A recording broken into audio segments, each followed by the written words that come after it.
itarike indwi z'ukwezi kwa 12 mu buca saa 10 z'ubuca aho haje umuriro hataramenyekana neza iyo wajuva naho bamwe bavuga ko yoba zari insinga.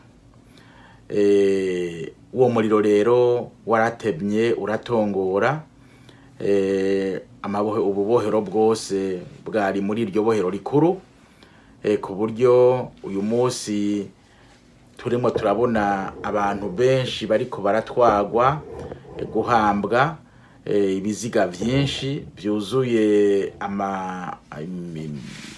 ibiduga vya gisirikare bariko baraja guhamba abo bantu. Rero ibyo kandi bikaba igihe twumvise bivugwa muri RFI bavuga bati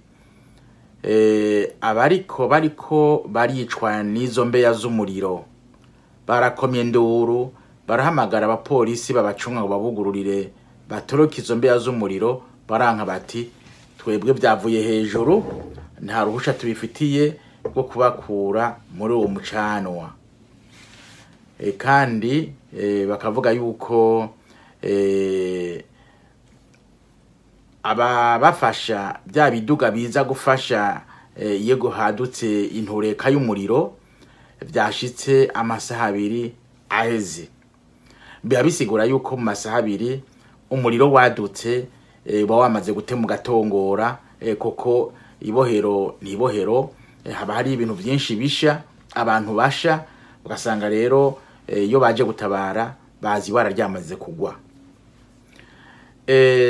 Tukagira rero tubonereho akanya guhoza imiryango yabuze, ibabaye kabiri, yaribabaye kubera abantu babo bapfunzwe kandi benshi usanga bapfungiwe ubusa.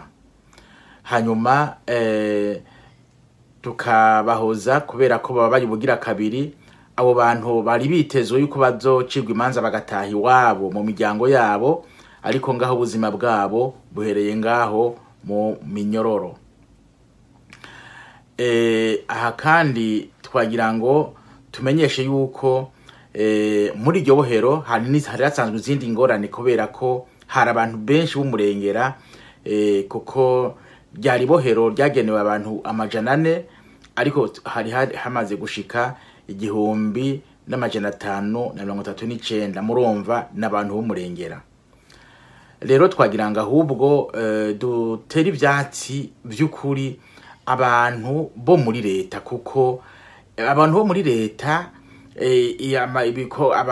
abakoreshwa na leta urumva ntaco bakoze kugira ngo bagerageze gukiza abo bantu. Ubwa mbere hera ku abapolisi ntibabwiza kutugururira abanyororo kugira ngo bakire iyo miriro, kuko si miriro yatewe n'abanyororo. Ico ni cambere. Ca kabiri, ibyo biduga byabwirizwa kuba byahashitse kare, none biza biva hehe ko acitse umugwa mukuru wa politiki w'igihugu, none bakingira bande? Ni kuki batibaza ko imiriro ishobora kwaduka maze ibyo biduga bikahashiganirwa ko Kitega sinini turahazi. Ca gatatu nuko mu vy'ukuri abo bantu bajejwe prison, abaharara, abahacungera, ni kubatana kimwe bakoze kugira ngo vy'ukuri bakiza abantu. Niho rutera ivyatsi ibyo abo bantu bakoreshwa na leta, kuko ataco bigeze bakora kugira ngo bafashe abo bapfungwa ntibahitanwe n'umuriro.